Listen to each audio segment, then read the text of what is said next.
नमस्कार, मी ललित. Time TV महाराष्ट्राच्या bulletin मध्ये आपलं स्वागत. सुरुवातीला पाहूयात काही ठळक घडामोडी. आता लोकलचं तिकीट मिळणार मोबाईलवर. रेल्वे मंत्री सुरेश प्रभू यांच्या हस्ते उद्घाटन. यवतमाळमध्ये सापडली 5 जिवंत बॉम्ब आणि 27 कारतुसे. पुढील तपास पोलिसांच्या ताब्यात. आरत्यांबाबतची महाराष्ट्रातील परिस्थिती शेजारी राज्यांच्या एकदम उलट. आरक्षणावरून सरकार दुजाभाव करतंय. एमआयएमचे खासदार ओवेसी यांचा आरोप. आता बघूया सविस्तर उत्तराकडे. आजपासून लोकलचं तिकीट तुम्हाला मोबाईलवर काढता येणार आहे. त्यासाठी रेल्वेने आर वॉलेट ऍप्लिकेशन तयार करण्यात आलं आहे. रेल्वे मंत्री सुरेश प्रभू यांच्या हस्ते या सेवेची आजपासून सुरुवात होते. रेल्वेने प्रवाशांच्या सोयीसाठी ही सुविधा उपलब्ध करून दिली आहे. त्यासाठी हे खास ऍप्लिकेशन बनवण्यात आलं आहे. हा ऍप डाउनलोड केले की तुम्हाला लोकलचं तिकीट काढता येईल. हे ऍप तुमच्या मोबाईलच्या प्ले स्टोअर वरून डाउनलोड करता येईल. हे ऍप डाउनलोड केल्यानंतर मोबाईल नंबर IRCTC नोंदवावा लागेल. त्यानंतर ज्या मार्गावर प्रवास करायचा आहे त्या मार्गाचं तिकीट निवडून नेट बँकिंग द्वारे तिकीट भरावे लागेल. पैसे भरल्यानंतर रेल्वेकडून एक मेसेज येईल. या मेसेजवरून तुम्ही स्टेशनवरील मशीनद्वारे प्रिंट काढू शकाल. त्यामुळे लोकलचं तिकीट काढण्यासाठीही तुम्हाला रांगेत ताटकळत उभं राहण्याची आता गरज नाही. तर मेट्रोचं स्मार्ट कार्ड रिचार्ज करण्यासाठी तुम्हाला रांगेत उभं राहण्याची गरज नाही, कारण यापुढे ऑनलाईन पद्धतीने तुम्ही तुमचं स्मार्ट कार्ड रिचार्ज करू शकता. महाराष्ट्रात सध्या आडतीचा मुद्दा चांगलाच ऐरणीवर आला आहे. सरकारने शेतकऱ्यांकडून आडत घेण्यावर बंदी आणल्यानंतर राज्यातील सर्व आडत व्यापाऱ्यांनी संपाचं हत्यार उपसलं होतं. त्याला नमून सरकारनं पुन्हा ही बंदी उठवली. मात्र शेजारील राज्यातील परिस्थिती एकदम उलट पाहायला मिळते. महाराष्ट्राच्या शेजारील मध्य प्रदेश, गुजरात, कर्नाटक आणि आंध्र प्रदेश या राज्यात शेतमालावर आडत घेतली जात नाही, कारण खरेदीदार तो भार उचलतात. बाजार समित्या त्यातल्या सुधारणांबाबत कर्नाटक कमालीचं पुरोगामी आहे. तिथले खरेदीचे सगळे व्यवहार चेकनच होतात. त्यामुळे सर्व व्यवहार री-रजिस्टरवर नोंदवले जातात. या ठिकाणी शेतकऱ्याकडून नव्हे तर खरेदीदाराकडून येथे 2% आडत घेतली जाते. प्रत्येक लिलाव शेतकऱ्यांच्या समोरच होतो. पोत्यामागचं हमालीचं प्रमाण निश्चित आहे. काही अपप्रवृत्ती याही बाजारात आहेत, पण त्यामुळे शेतकरी नाडावला जात नाही. कर्नाटकात 144 मुख्य आणि 350 छोट्या बाजार समित्या आहेत. सुमारे 1.5 लाख कोटीचं शेतमाल विक्रीचे व्यवहार या बाजार समितीमधून नोंदवले जात असतात आणि तेही चेकनं. बिदर बाजार समिती 210 दुकानं आहेत. त्यात 150 आडत्या आहेत. बाकीच्या आडत्यांकडून माल खरेदी करणारे खरेदीदार असतात. हंगामाच्या 3 महिन्यात रोज किमान 10,000 पोती शेतमालाची आवक इथं होते. म्हणजे वर्षाला 450 कोटींचे व्यवहार या ठिकाणी होत असतात. रामकृष्ण हेडगे मुख्यमंत्री असताना शेतकऱ्याऐवजी खरेदीदाराकडून 2% कमिशन घेण्याची सक्ती करण्यात आली होती. त्यानंतर कर्नाटकातल्या सर्व बाजार समित्यांनी 15 दिवस बंद पाळला होता. पण सरकार बदललं नाही. आता शेतकऱ्याऐवजी खरेदीदारच कमिशन देतात. पण इथंही काही अपप्रवृत्ती आहेतच. उचल घेणाऱ्या शेतकऱ्यांकडून व्यापारी 2% कमिशन गुपचूप वसूल करतात, मात्र त्याची नोंद पावतीवर करत नाहीत. धुळे महानगरपालिकेच्या स्थायी समितीच्या सदस्यांचा 1 वर्षाचा कार्यकाळ पूर्ण झाल्यानं 8 सदस्य निवृत्त झाल्याने पुन्हा नवीन सदस्यांची निवड करण्यासाठी पालिकेच्या सभागृहात विशेष बैठक बोलावण्यात आली होती. या सभेच्या अध्यक्षस्थानी महापौर जयश्री आहेरराव होत्या. यानंतर सदस्यांची निवड करण्यात आली. स्थायी समितीच्या सदस्यांमध्ये कोणाची वर्णी लागते याकडे सर्वांचं लक्ष लागलं होतं. त्यानुसार महासभेत नामनिर्देशनानुसार सदस्यांची नियुक्ती करण्यात आली. यात राष्ट्रवादी काँग्रेसचे 4, भाजप, शिवसेना, काँग्रेस आणि शहर विकास आघाडीतर्फे प्रत्येकी 1 सदस्याची नियुक्ती झाली आहे. त्यात राष्ट्रवादीतर्फे चंद्रकांत सोनार, रमेश बोरसे, संदीप पाटोळे, सोनल शिंदे, भाजपच्या प्रतिभा चौधरी, शिवसेनेचे विश्वनाथ खरात, काँग्रेसचे अखिल अन्सारी व शहर विकास आघाडीचे शरद वराडे यांचा समावेश आहे. महासभेत शहरातील वादग्रस्त कत्तलखान्याचे अतिक्रमण काढल्याबाबत महापौर अहिरराव यांचा नगरसेवक सोनार यांनी अभिनंदनाचा ठराव मांडला. त्यानुसार ठरावास मंजुरी देऊन महापौर अहिरराव यांचं अभिनंदन करण्यात आलं. यावेळी महापौर जयश्री अहिरराव, उपमहापौर फारुख शहा, उपायुक्त हनुमंत कोठळकर, नगर सचिव मनोज वाघ, नगरसेवक नगरसेविका उपस्थित होते. आरक्षणावरून राज्य सरकार दुजाभाव करत असल्याचा आरोप एमआयएमचे अध्यक्ष खासदार ओवेसी यांनी केला आहे। ते औरंगाबाद येथील पत्रकार परिषदेमध्ये बोलत होते। मुस्लिम आरक्षण हा आमचा हक्क असल्याचं ओवेसी यांनी म्हटलंय। मुस्लिम आरक्षणावरून विरोधकांकडून युती सरकारवर टीका होत असतानाच आता एमआयएमनेही सरकारला घेरण्याचा प्रयत्न केला आहे। मुस्लिम आरक्षणावरून महाराष्ट्र सरकार दुजाभाव करत आहे।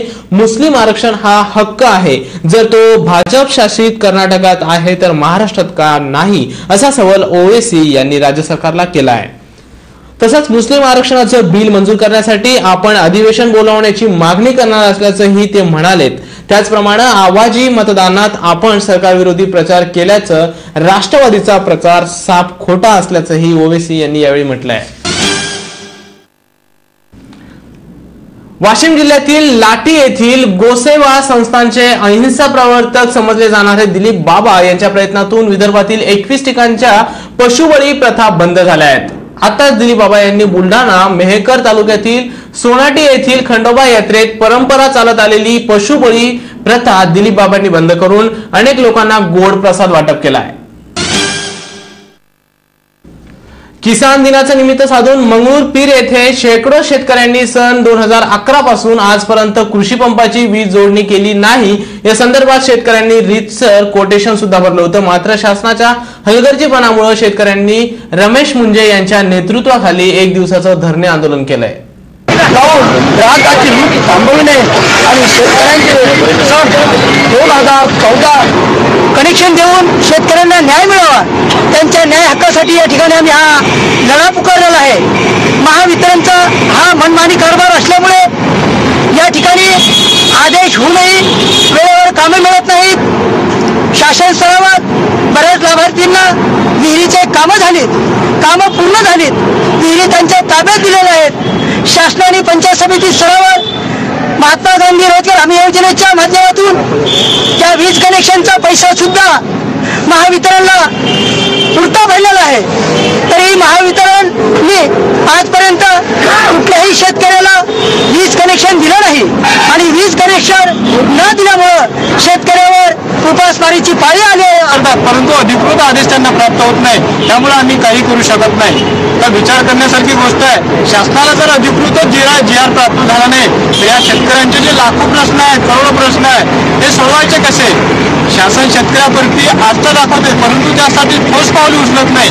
म्हणून आपल्या चॅनलच्या माध्यमातून मला एवढं सांगायचं आहे की ज्या शेतकऱ्याच्या माध्यमातून लाखो जीव पोचले जातात, या शेतकऱ्याला उपेक्षित का, यांना न्याय मिळावा या दृष्टिकोनातून आज रमेश भाऊ मुंजे, गणेश पाटील रोकडे यांच्या उपस्थितीमध्ये आम्ही आज इथं 1 दिवसीय धरणे आंदोलन केलेलं आहे। माझी एवढंच मागणं आहे की आम्ही ज्या मागण्या शासनापुढे मांडलेल्या आहेत या तात्काळ मान्य कराव्या, अन्यथा आम्ही यासाठी जनहित याचिका दाखल करू, या सर्वांच्या समक्ष मी इथं तुम्हाला सांगू इच्छितो।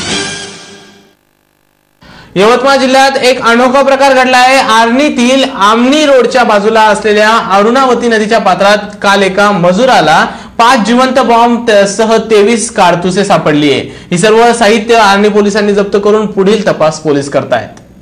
रोज मजुरी करणारा अफसर खान इसाक खान कुरेशी हा आपल्या वडिलांसोबत लाकडे गोळा करण्यासाठी आज दुपारी आमनी रोडच्या बाजूला गेला असता अरुणावती नदीचे पात्र शेजारील असल्याने यावेळी नदीतील चिखलात त्याचा पाय अडकला। पायाला काहीतरी जड लागल्यामुळे त्याने ते खोदून बघितलं तर त्या ठिकाणी त्याला एक पेटी मिळाली। पेटीला त्याने खोलून बघितलंच त्यावेळेस त्याला हँड बॉम्ब आणि कारतूसे त्यात दिसली। याबाबतची माहिती त्याने वडिलांना सांगितली आणि दोघांनी मिळून ही पेटी पोलीस ठाण्यात जमा केली व हा गंभीर प्रकार पोलिसांसमोर उघड आणून दिला।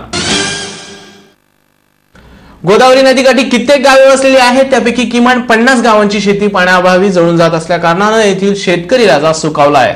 या पिकांना जगण्यासाठी नदीतील पाणी सोडावं या मागणीसाठी आज या भागातील शेतकरी रस्त्यावर उतरले। गोदावरी नदी काठावरील किमान 50 गावातील शेती पाण्याअभावी जळून जात असल्यानं परिसरातील सर्व शेतकऱ्यांनी आज रस्त्यावर उतरून रास्ता रोको आंदोलन केलं।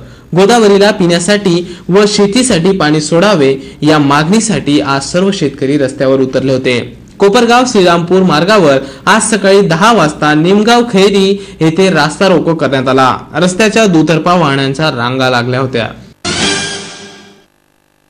येशू जन्म सोहळ्याचं औचित्य साधून धुळ्यात सर्व धर्मसंघातर्फे सेंट अन्स कॅथलिक चर्चच्या प्रांगणात ख्रिसमस निमित्त सर्वधर्मीय प्रमुख मान्यवरांच्या उपस्थितीत भगवान येशू यांना प्रार्थना करण्यात आली। या प्रसंगी चर्चचे फादर विल्यम्स रॉडीज, जो जिल्हा पोलीस प्रमुख अखिलेश सिंग, IP पाटील, ज्योत्स्ना खैरनार, मंगला बेन सिंघवी आदी मान्यवर उपस्थित होते। दरवर्षीप्रमाणे यावर्षी देखील या सभेचं आयोजन करण्यात आलं होतं आणि सर्व धर्माच्या प्रमुखांनी या सभेला सहभाग देऊन ही सभा यावर्षी देखील पार पाडण्यात आली आहे। यावेळी येशू ख्रिस्ताच्या जन्माचं निमित्त साधून येशू ख्रिस्तांची प्रार्थना करण्यात आली। जाता जाता पुन्हा एक नजर टाकूयात आजच्या काही ठळक घडामोडींवर। आता लोकलचं तिकीट मिळणार मोबाईलवर, रेल्वे मंत्री सुरेश प्रभू यांच्या हस्ते उद्घाटन। यवतमाळमध्ये सापडली 5 जिवंत बॉम्ब आणि 27 कारतुसे, पुढील तपास पोलिसांच्या ताब्यात। आरत्यांबाबतची महाराष्ट्रातील परिस्थिती शेजारी राज्यांच्या एकदम उलट। आरक्षणावरून सरकार दुजाभाव करतंय, MIMचे खासदार ओवेसी यांचा आरोप। आणि याचबरोबर हे बातमीपत्र संपलं। पुन्हा भेटूया नवीन बातमीपत्रात। पाहत राहा टाइम टीव्ही महाराष्ट्र। नमस्कार।